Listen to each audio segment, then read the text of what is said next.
好，来关注加萨这边哦，因为现在有一些这种让大家很痛心的画面不断在出现，但是为什么就是没有人赶紧让这一场战争踩上刹车呢？这一幕画面让大家看了就是忍不住鼻酸哦。美联社有报道说，以军呢锁定加萨中部的一个马加奇这个难民营哦，他一辆这个汽车发动攻击，然后就车上的2名男子跟站在旁边的一位61岁的女子身亡。那这个故事的发生是在哪里呢？就是因为他们救难人员呢，赶快去载运死者啊，然后要送到医院之后来确认这个死者的生命迹象嘛。结果没想到翻开之后，发现是救难人员的妈妈。我们来看看。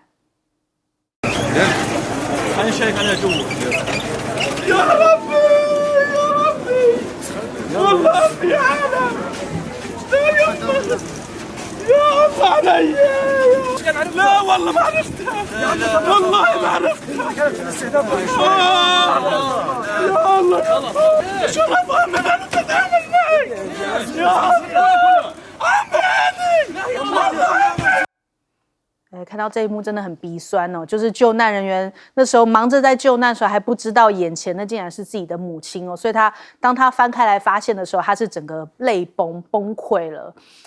所以这样的一幕一幕其实都是发生在加萨哦，但是有没有人把这样的声音传出来呢？让更多世界来听见这样的声音，而不是说好像以美国媒体为主的把这些声音给掩盖住了。你看美联社只告诉你说有谁死有谁死，可是没有告诉你说这背后这么痛心的故事。那再来，你看到这个央视也有一个报道，他们去访问了一个加萨医院的院长。那这个院长也是哭了，他说他们现在加萨医院只剩下2个医生，在面对到145名急需手术的伤者。那他难过的点在哪儿呢？他亲手埋葬掉他被杀的儿子。这个是登上今天微博热搜榜的第2名哦。那他说他其实跟他的儿子是正要去救难，结果没想到就是儿子就变成了被攻击的目标，然后因此儿子就丧命了，导致现在他们整个医院里面，他那个画面里面拍摄到的全部都是受伤的、急需手术的，但是这一个院长却还得打起精神，把自己儿子给埋葬之后，再继续来救人。我看到他那个崩溃的样子，这样在那边旁边擦着眼泪，觉得怎么会有这样的人间炼狱？怎么会有这样子还在打着正义旗号，然后继续这一场战争的以色列呢？那我们来看看这个巴勒斯坦现在常驻在联合国的副观察员，他讲到，他就说我的家乡，我看到我同样的这个家乡里面的人民被屠杀，我却还要站在这边，他是非常难过的。我们来听一听。You know how it feels to stand here while your people are being slaughtered, starved to death, to explain why your people are worthy of being saved, to explain that your civilians are not less civilians, that they're entitled to protection, to sit here in the same hall as those who have called your people human animals. 对，到底有没有人听见加萨的声音？有没有人听见巴勒斯坦人民的声音呢？所以你看到现在连这个联合国的官员都在讲说，美国就是以色列在加萨所作所为的帮凶啊。那另外，现在伊朗呢也打算是不是要在选前来还击以色列？白宫是提出警告，就说不许还击哦。现在是不是这个世界的法则就是跟美国站在一起的时候，做什么都不会被指责？但是如果你面对到你站在对立面，你想要还击的时候，通通都要变成说，你不许这么做。那你看这个白宫的发言人尚皮耶就讲说，如果伊朗执意为之那美国将会协助以色列防御那美国的媒体甚至讲说，伊朗现在打算要经过伊拉克境内的这个亲伊朗的民兵来发射这种弹道飞弹跟无人机来做一些回击。伊朗这样的回击，他们宣称会使用10到20千瓦的雷射武器，还有这个来对于以色列进行一波攻击哦。所以以色列现在他们内部的声音就讲说啊，我们要赶快有这个铁树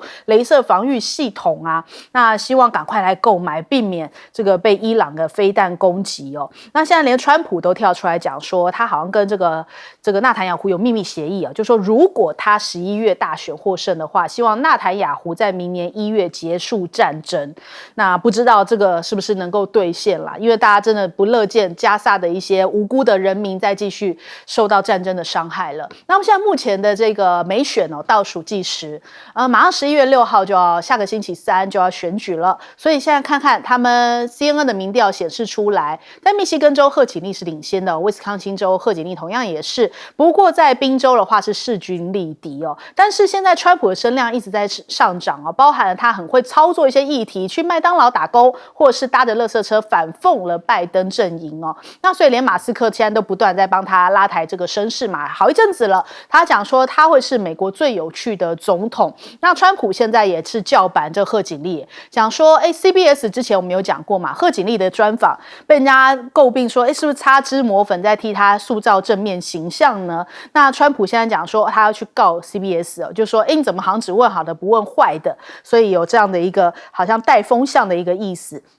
美国选举现在已经变成了一个垃圾大战哦。那当然这个川普之所以搭垃圾车，就是要反击拜登，讲说这是川普的人选民都是垃圾，现在搞得这个贺锦丽也要赶快跟拜登切割。但是拜登还有一个问题，就是我们来看看这个画面哦，在万圣节的时候，人家讲说带着小朋友啊去跟这个拜登问候致意的时候呢，结果竟然拜登还张开嘴巴做事要咬婴儿的大腿跟脚趾哦。那这个画面就让大家觉得说天哪，这个诡异画面实在是太奇怪了。然后就连吉尔也扮成了这个熊猫，扮成了熊猫，让大家觉得说你们两个在干嘛呢？我们来问一下亮哥，这个以色列啊，这个加沙，我认为以色列现在在观望啊，因为我觉得川普那个意思啊，说希望你1月之前结束战争啊，隐含着你就赶快打哦，所以他并不是要立即停战。这个跟乌克兰是不一样的，俄乌战争，川普是会直接介入，然后希望就不要再打了，那以色列是我就放手，你赶快打，能打多少算多少，到1月吧，那我觉得真正只有力量才挡得住了，这种联合国啦、国际的谴责都没有用了，所以现在以色列在黎巴嫩南部就是打得相当不顺，目前就传出，他大概也有类似2006年那样的伤亡。我觉得除了这个力量，就是军事了。除了军事之外，都没有用了，虽然你看了感到非常的愤怒，或者感到很悲伤，可是因为军事的实力实在悬殊太大了，所以除非有另外的国家要介入，可是目前完全没看到，那伊朗这个说要在选前还击以色列，这个也实在难以想象啊，因为你这样不是帮了川普吗？这个我不认为阿拉伯世界会刻意去制造一个局面让川普当选，如果纳坦雅胡是啦，普京是啦，金正恩大概也是啦，可是我认为阿拉伯世界还有伊朗。他们应该不会乐见川普当选啊，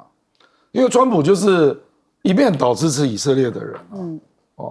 所以他就是放手啊，就让以色列就全面去打啊，我的感觉是这样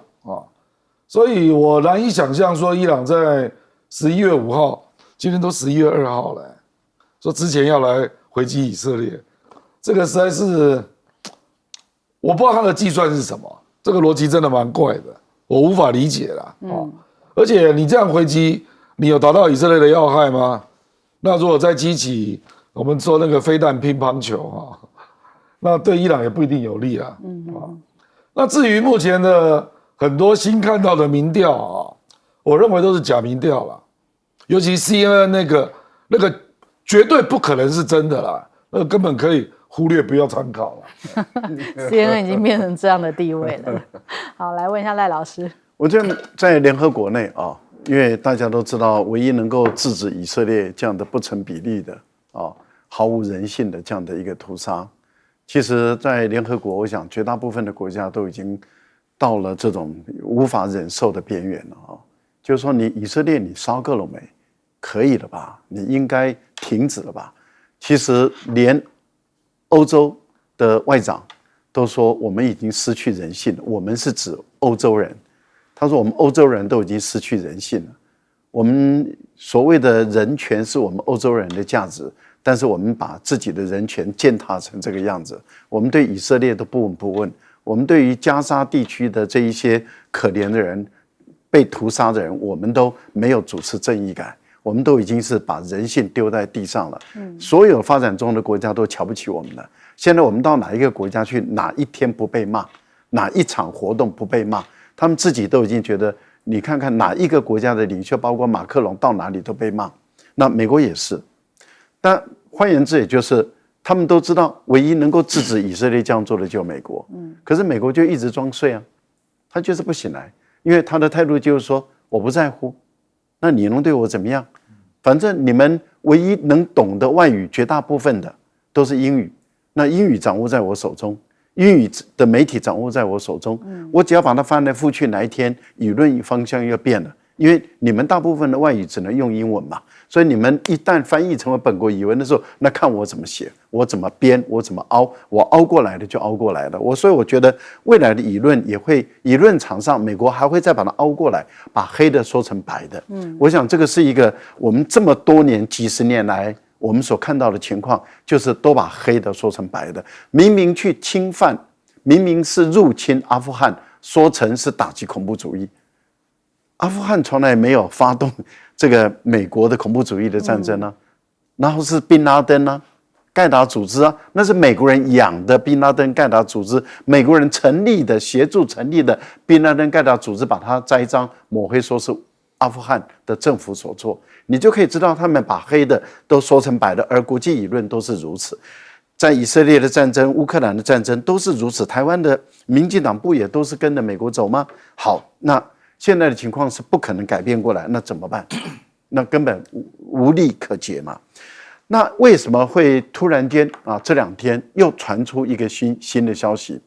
而美国也好，或是以色列也好，都说他们获得可靠的情报，是伊朗即将要反击，而且要在美国的大选前要反击。那为什么美国跟以色列的情报都收集到这一些？我觉得你不能排除是伊朗故意放出来的。那有人说，是不是从伊朗直接攻击？现在最新的情报说，很有可能会从伊拉克对以色列进行攻击。那伊拉克现在是目前被美国军事占领，但是问题是有很多的地区美国没有办法完全管制得到。那如果伊朗透过伊拉克的民兵组织对以色列进行攻击，那以色列到底是要反击伊朗还是反击伊拉克？这又面对另外一个问题。可是这样的情况已经让以色列紧绷了。为什么？它可以有效地牵制住以色列在黎巴嫩南部的军事行动，因为它要有更多的力量去防卫自己，防止从伊拉克对它的攻击。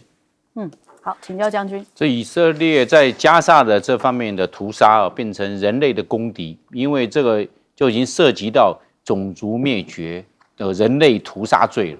然后也是以色列也变成国际的公敌了，因为它的严重违反了比例原则，这个杀太多了，已经杀了43000多人了。光在加沙这个地区，在黎巴嫩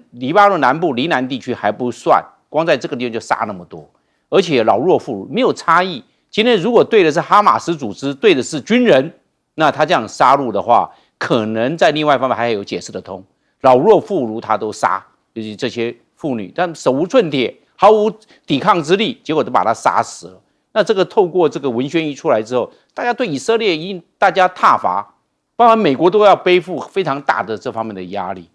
那还有一个，他的这一个严重的违反比例原则，会造成以色列在这方面国际对他的压力会越来越重。那以色列怎么样去交代呢？我认为不是美国11月5号总统大选前、大选后以色列都要背负，美国也要同样背负这方面的压力，因为这会持续，大家会一直发酵。这些的影片、纪录片都会透过现在的这些文宣、这些电子档、这些我们讲到的这些电子记录都会传出去。那对以色列来看，没有像以前，他以前可以遮掩，没有办法察觉到以色列的杀戮那么的重，那么的无差别。另外，我们来看这个就是雷射系统，就是我讲的铁束系统，这个伊朗也在做研发运用，以色列的铁束也在研发运用，能够局部来取代这个铁穹的这种反火箭系统或者反弹道飞弹系统。但是铁束系统因为它是雷射，它雷射的话越远，这个效果是越差，与距离成反比。那它真的有效的距离只有2公里到7公里，最远到7公里，7公里以外就不行，而且针对的是慢速的目标，比如说是无人机，比如说是火箭弹。但是对导弹快速的移动的目标，铁束系统这种雷射也是没有用的，所以效果也是有限的。所以我认为双方不管以色列也好，或者伊朗也好，有铁束系统的研发跟运用，但是它所能够在战场上所能够达到的战略效果是有限的。好，我们先休息一下，广告之后马上回来。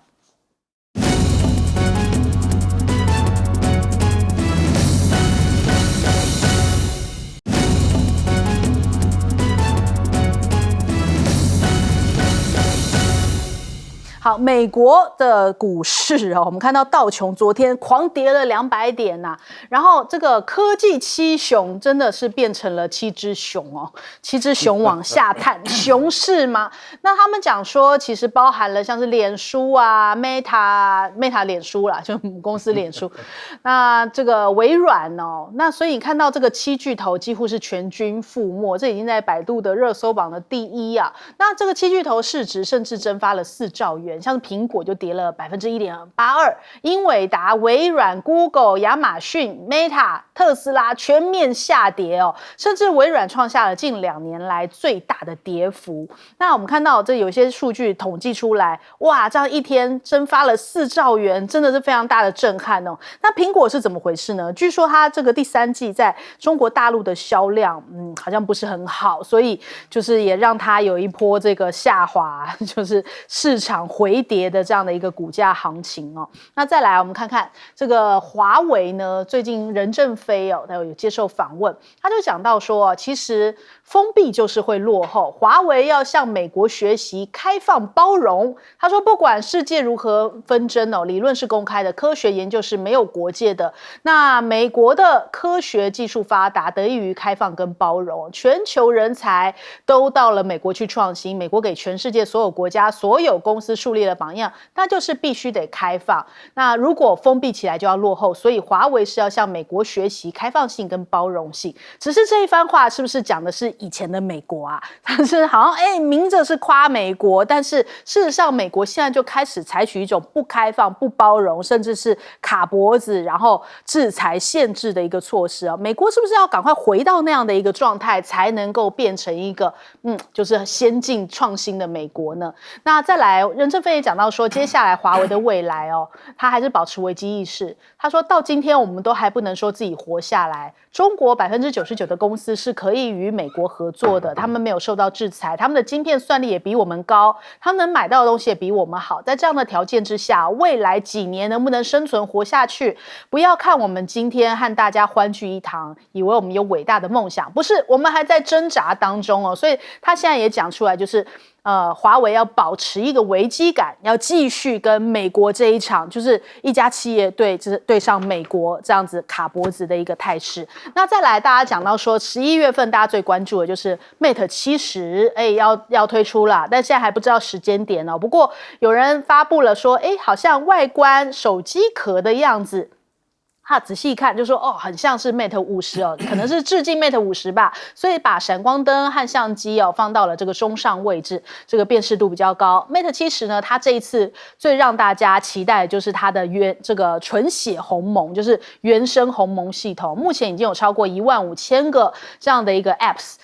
已经上架了，所以他们现在很多的版本比方说像它的微信使用起来也比起其他这 Android 系统的微信或者是 iOS 系统的微信来得更丝滑，然后功能更加的强大，所以让大家期待度非常的高。那华为还有一个叫做剑非凡的品牌哦，现在要推出了31号，这个品牌计划启动了，要推出超高端市场的这个，等于说要透过这个非凡大师的这个形象啊，来致敬各个领域里面这个创新卓越的成就很高的一些人士哦。那再来欧洲呢，则是忙着要缓和跟中方的关系，因为他们配合着美国，现在来对中国大陆的电动车加税嘛。但是，他们纷纷私底下各自去找中国大陆聊一聊、谈一谈啊，表示说，我们不是自己想要参与这一个制裁的哟。斯洛伐克的总理抵达了北京，展开了6天的访华行程。他是31号到5号来访问，他说这是他2024最重要的访问呢，也希望拉近跟中方的关系。那芬兰总统呢，他也是讲说，希望这个中欧双方能够继续沟通来解决问题啊。那更不用说匈牙利一直都是中国大陆的好朋友，他说其实没有中国，欧洲的电动车是难以成功的。匈牙利的外交部长还讲说他透过社群媒体讲，欧盟委员会无视部分成员跟欧洲大型车企的意见，其实像德国就非常的反对这样加税的这种状态啊。他说其实倒是沉重的打击了欧洲大陆的竞争力哦，所以真的是想清楚了吗？那所以看到现在中国大陆的实力展现出来，欧洲也不得不赶紧透过想方设法各个管道跟中国大陆还是能够保持贸易上的往来。我们来问一下亮哥怎么看？我觉得美国这个应该是2个因素啦。第一个就是对 AI 实在是太乐观了啦，所以就看到 Meta 嘛，还有微软的财报不如预期啊。因为如果乐观，应该这2家公司都蛮典型的嘛，一个是脸书啊 ，Meta 啊，然后微软，你应该是一路高歌猛进才对嘛，那怎么会财报疲软呢？啊，而且还对应到其他的公司啦，事实上销售量也没有明显增加啦。那第2个因素，我认为是川普了。因为川普的当选的几率越来越高。对。那他扬言什么东西都要有关税嘛，至少要有10%啊。那中国大陆是起跳60%啊。那中国大陆这个到底增多少我们不知道啊。可是这个起跳10%，这影响很大。起跳10%指的是他连科技都要征税耶，比如说针对台积电，他也要征10%的税耶。这个你想一想，你都觉得头皮会发麻啊。这个必然会造成美国内部的经济受挫啦，而且美国新一波的通膨必然会开始，所以我觉得也是有人觉得，时间也差不多了啦，就先获利了结，观望一下啊。我觉得这2个都是原因啦。那我觉得华为就是一家很特殊的公司啦，它始终充满了危机意识啦，就是说路跑已经跑到第1名了。还说哎呀不行啦，不行啦，实在是不行啊！我这个前面看不到方向，我还在努力中啊之类的啊。比如说我也一直抱怨我直播做的不好就结果是要加油要加油是这样就是我觉得他就是一直这样的一种危机意识，有点凡尔赛。所以你就觉得他我们举个例子，比如手机。手机市场从去年8月29号到现在1年多出4款手机而且都不一样这其实难度很高啊。你到底有多少团队啊？而且还有别的产品对不对？还有车子啊。而且你说那个剑非凡，他要去搞那个尖端的品牌。所以我就觉得这个大概就是我觉得是任正非的特质啦。这个当然因为任正非太优秀那就会有人担心华为一旦没有像任正非这样的领导，那未来怎么持续创新的动力也会有这个问题。不过就是任正非就是华为最大的公关他不断的在向大陆提醒美国有值得华为学习的地方。其实大陆这样的科技的总裁已经不多了那个民族自信都爆棚了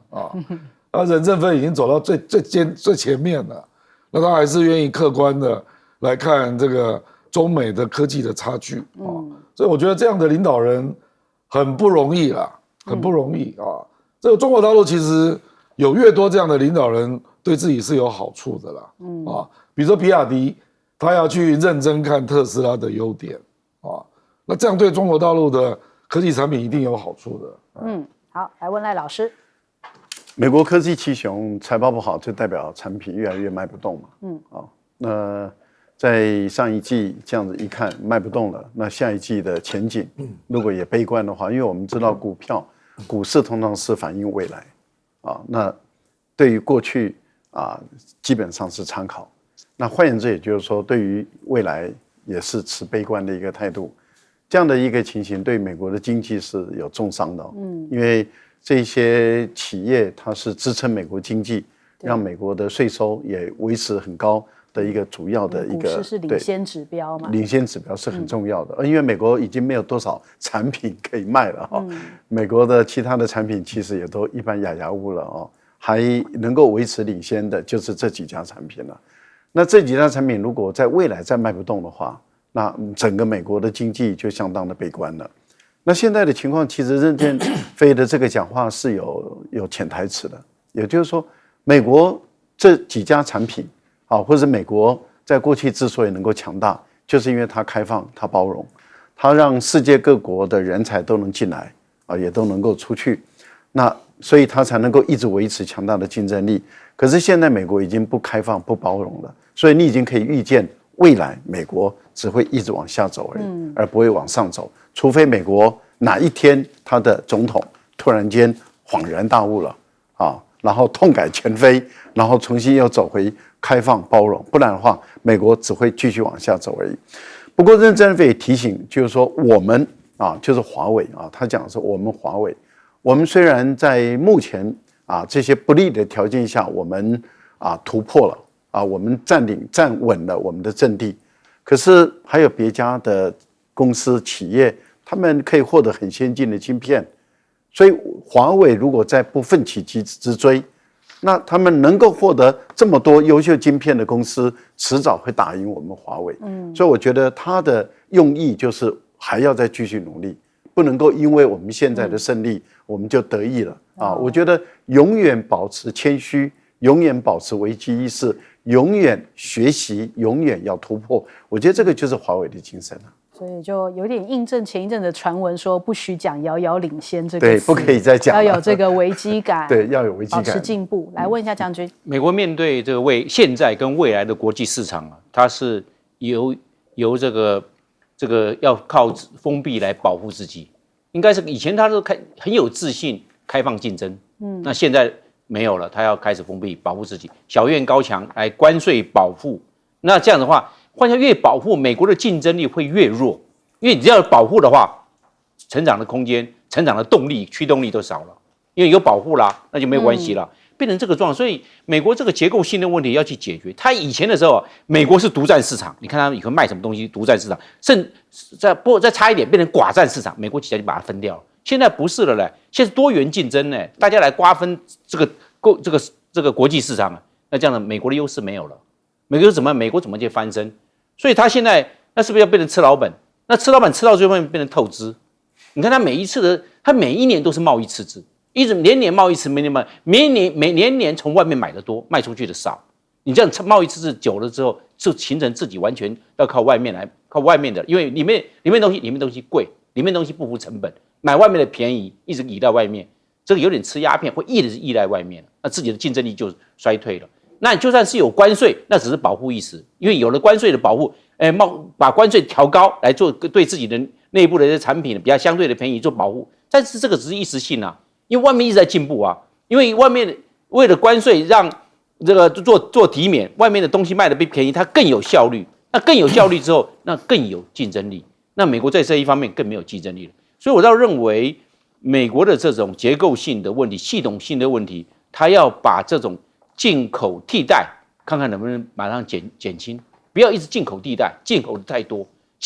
多表示自己出口太少，那这样的话自己入不敷出，那年年赤字，那年年赤字的话，造成美元非常大的压力，因为大家持有美元吃得多了，那就买国债，买美国的美债，买美债买得多的时候，那美国又不要怕，反正大家来买美债嘛，我就印钞票就可以了嘛。但是印钞票总有个极限吧，那造成它的整个的国债跟。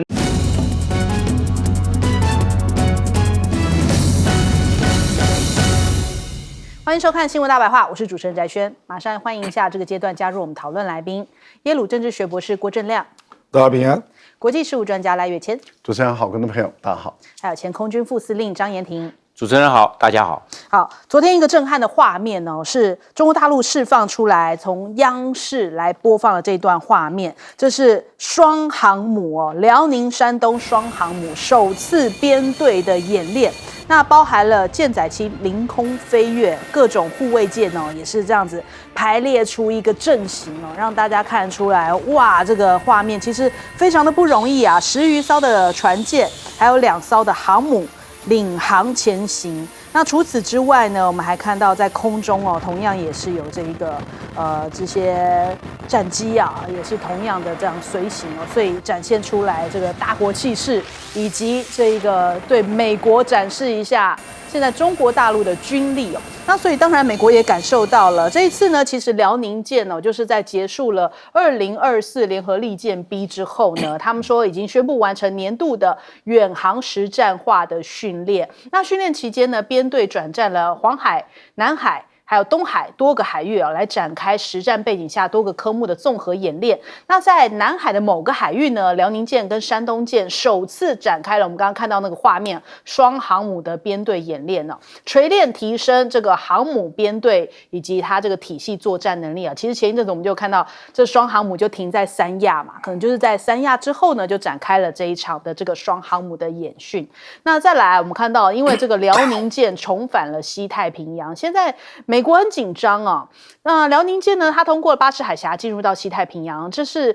辽宁舰完成大修之后首次到了南海来进行远程的训练。那航行时间呢，就是9月17到10月25，横跨了这个中秋11哦，所以也包含了这一次的这个联合利剑 B 的这个时间点。那辽宁舰服役以来，这算是最长的一次远海行动。那它在这个远海任务期间，亚太地区是没有美军航空母舰部署的，是一个真空状态。换句话说，美国在亚太地区的安全策略，现在大家就在关注啊，你这个真空状态航母的空窗期哦，因为现在美国主力通通都布局在中东哦，亚太真空之后，是不是美国对于这个双航母应该更要提高警觉？因为它完全就是你在这边没有任何航母了，那这个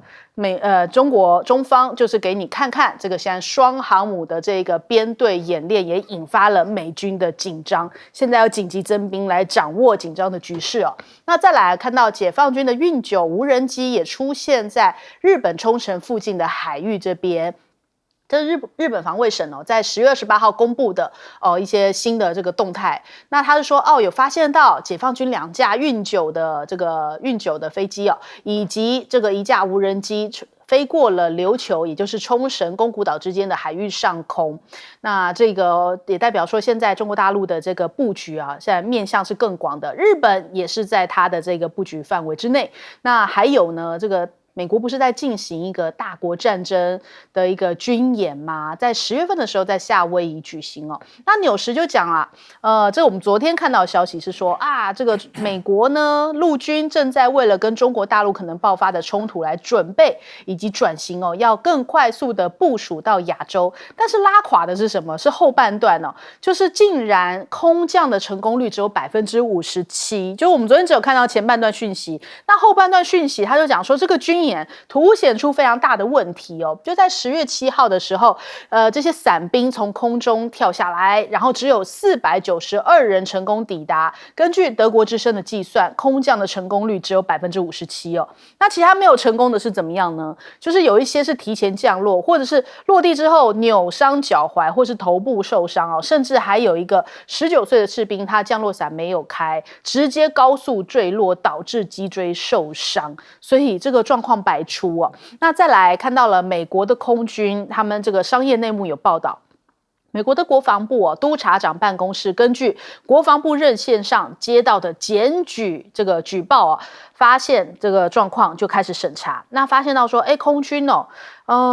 有没有以这个公平合理的价格来购买 C-17的运输机配件呢？那这个报告显示出来他们其实这个波音为他们做这个 C-17运输机的时候，配件的收费也是过高的，也就是说波音是不是到处卖贵东西啊？那他们说这个价格，像是这个卫浴造诣器它比起市面价格竟然高了80倍，竟然也是这个有12种的配件多付将近了100万美元之多那再来，南北韩现在同样也是非常的紧张。昨天讲到这个北韩在10月31号的清晨发射了一枚洲际弹道飞弹，那这个洲际弹道飞弹就是火星炮19型的这个洲际弹道飞弹嘛。那其实呢，后来这个金正恩呢有特别出来讲了一下，他说就是平壤永远不会改变强化核武力量的决心日本方面呢，他们也关注，他们就是消息人士讲说，这个飞弹其实是以高飞轨道发射，也就是说这个飞弹几乎是用垂直陡峭的角度这样子来发射，就是这样非常陡峭的这样发射。因为它其实是一个飞很远可以飞很远的洲际弹道飞弹，但是它偏偏是落在日本的旁边，所以它是不是要展现出来我可以这样子发射来躲避掉其他国雷达的一个能力呢？那北韩的部队现在已经出现在乌克兰，南韩就讲说平壤可能是用这个来要求俄罗斯提供先进的核武技术就说我用出兵来换你莫斯科提供核武技术，因为这个金正恩有讲不会改变强化核武的决心嘛，所以恐怕也会对于东北亚未来的局势造成一些威胁。那还有美韩呢，当然是看到北韩的一些动作，他们现在展开了一个新一波的演习，在黄海跟南韩中部内陆的上空进行了联合的空中训练。那所以现在看起来有一些照片出来他们说成功击中了一个非常像北韩飞弹发射器的物体也就是警告北韩的意味非常的浓厚。好，这个我们来问一下亮哥怎么看？真实的双航母作战当然不会这样开啦，太接近通常，不过它意味的当然就是包括海啦、空啦的协调作战，也包括反潜那它通常会散开，然后不同的军舰、飞机做不同的定位，反正就是做一个区域的整体作战那这个美国在那个我们讲那个东地中海去协助以色列就是打加沙的时候，他也是双航母在那边嘛那整个东地中海区域别的国家就没有办法靠近所以我觉得这个当然就是意味着，如果是在一个必要的情况，他可能会在海上布一个局那让外面的力量根本进不来了那个地方当然不会在南海啦，这一定是在东海或台海嘛，一定是这样嘛所以我觉得，因为这个有相当的难度啦所以这个他展现这个动作，我认为就是一个区域拒止的更具体的一个表现因为区域拒止你本来看到了都是飞弹嘛，就东风系列那么这样就跟你讲，就是说它海空的布局也可以导致区域拒止的效果我觉得大概是这个用意了那这个用意当然你也知道嘛，中国大陆做大动作一定是做给美国看的嘛，包括那个东风31AG 那个洲际弹道飞弹的发射也是给美国看的所以美国做这个动作我就觉得太奇怪了因为美国做这个动作一般人家认为不会发生你怎么会有一个要那个登陆的一个演练呢事实上如果台湾真的发生状况，你的那个空降的那个飞机怎么飞得进来呢这个恐怕还是第一个问题吧就是说如果真的是台湾被封锁，那美国要进来，恐怕第一个挑战应该是空军跟海军如何进得来嘛就如何突破12海里的领海线嘛，还有领空线嘛那美国没有在演练这个他反而在演练登陆跳伞这个我觉得已经是很后面了，那人家也不会觉得他会这样玩因为他如果真的有登陆演练，那就等于是出兵了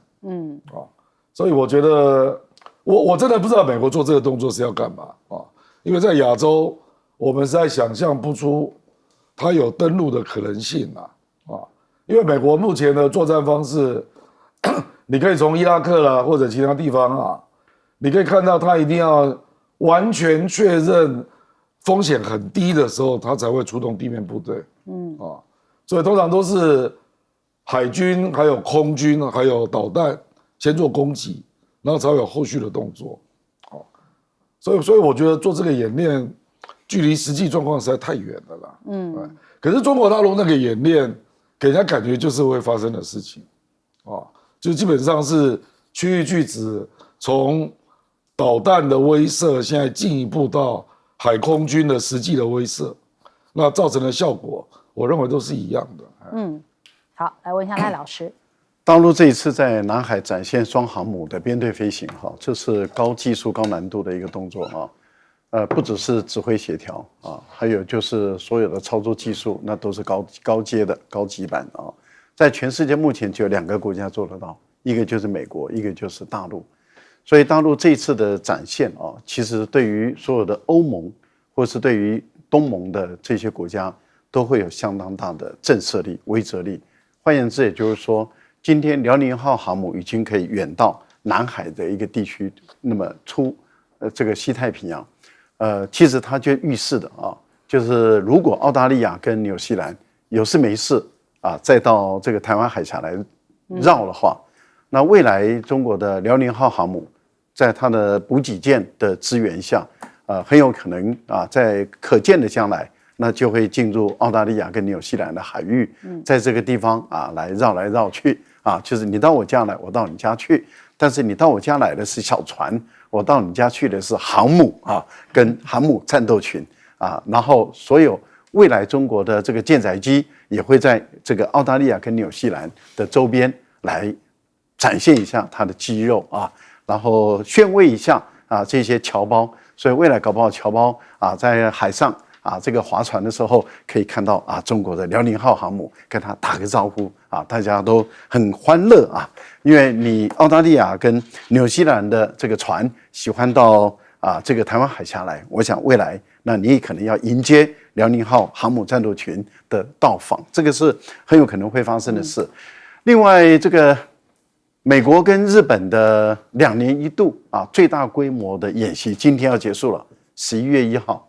那这个动用了45000人啊，包括了战机、战舰，还有就是陆战队，然后不断进行跳岛的作战演练。你想这中间有多少的军事的情报的价值？所以大陆在这段时间非常密集的派他的运侦9啊，也就是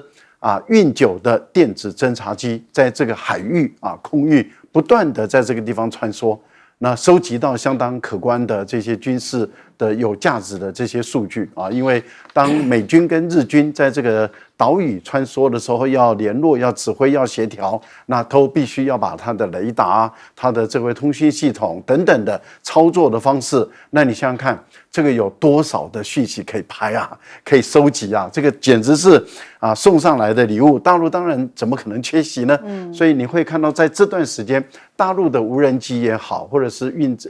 这个侦察机各类型的侦察机，还有情报船都在这个附近里面不断的在穿梭，而且这一次是不停的在这个琉球群岛的这个岛屿间不断的穿梭，其实就是针对于美国、日本的军演而来。这个美国、日本也没办法，因为过去美国、日本对于大陆每次军演的时候，那么也都做同样的事。对，那所以这次美日的这个军演，大陆也就来了啊。这个就是我们中国人常说的，就礼尚往来。你今天怎么对我，我就怎么对你。我觉得美国的问题是出在于，他从2001年入侵阿富汗，到2003年入侵这个伊拉克以来，他的整个战略思想都已经根本性的改变，也就是他转变成为一种反恐作战，反恐打击恐怖主义其实就是打游击战了，打小型部队，打非正规的部队。所以美国在这段时间这20年来，他把他的部队扁平化了，他把他的部队以海军陆战队为主的这种突击队的这种作战的一个形态，都是小规模的小战斗的形态。那大规模的这种正规军的陆军的这些战术，事实上都已经停摆了。也就是说，他们的整个军队军官，尤其是西点军校的训练的这些军官，是要适应战场的。而他们的战场从2001年以来这20年间，几乎都是打游击部队的一个战争。他现在没有，他失去了打正规战的能力。从阿富汗撤军以来，美军开始要恢复打正规战，所以他现在开始在测试他的陆军到底能不能打。那果然，我记得我以前在这节目中我已经讲了 N 遍，我说美军不能打大仗了，因为他已经陆军根本没办法打仗，他的投掷能力也不行。果然证明我的判断是正确的，他的伞兵部队一丢就状况百出，成功率不到50%。这种部队还没打就已经消耗光了，怎么能打呢？我估计他要5到10年，他的军队才能够恢复大规模的作战。好，请教将军。中国大陆这一次首次的双航母编队这是第一次，我认为它的比较困难度，当然在海面上的编队有它的困难，这双航母还包括它的这个万吨驱逐舰，还包括护卫舰，还包括油弹补给舰，甚至包括这个水面下的潜舰。但我认为它空中的难度也非常的高。你看它空中的难度，它有大雁队形，还有双舰队形，双舰队形就出来了。这个在地面上提示都要提示的非常的久，而且还非常的缜密，非常的详细。因为如果拿空军来看的话，我们是编队起飞，两架很快就集合完毕。它这个是在航空母舰上起飞，航空母舰上起飞的话，它是一架起飞，然后空中集合，耗的时间很长。你是一架一架起飞的，它一架再然后上去之后起飞之后，另外一架飞机滑上去，再上去，那空中去集合，要空中又有个待命区，待命区集合完毕之后，大家通通弄好之后，才通过航空母舰的正上空，然后怎么抓镜头，怎么照相，是这个样。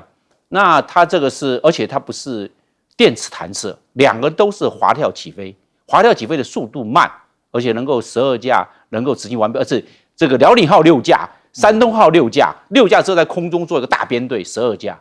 那又是大雁队形，还有双舰队形，双舰就是弓箭的箭，双舰队形，看它过去的有双舰队形，然后做这么排演。我认为它的这个在空中集合，还有在起飞的时间拖的这个是比较耗时，然后能够顺利完成，这个它的困难度是蛮高的，而且它要跨舰提示，你这6架在那个这个地方，这两个飞行员是不在同一个舰上面的。你这个可能它的视讯要很好，然后大家来共同提示，待会在空中的时候谁摆什么位置，然后怎么样变换梯队，怎么样从空中集合，然后怎么样从空中解散，再回到各自的舰，再落地，包含空中管制，这个都要有一些技巧，有一些规范，要不然在空中的时候你沟通没办法沟通，因为太多飞机了，你叫谁摆什么位置来不及了，那是来不及了。1、2、3、4、5、6、7、8、9、10、11、12号机。每一个位置都要搞得非常的清楚。你在空中叫11号机摆到第2号，第2号机摆到第6号，来不及。地面上一定要提示的100%，还有时间点的掌握，就是在什么时间通过舰上分，这是我们叫做预计到达时间，这个要掌握得很精准。如果遇到了没有通过到达时间，你拍那个在上面等那个飞机的等的太来不及了。所以这个各个的角度还有它时间任务提示，然后它的困难度，我认为它在这一方面已经克服了，表示说它的训练有达到相当的水平。好，我们先休息一下，广州忙回来。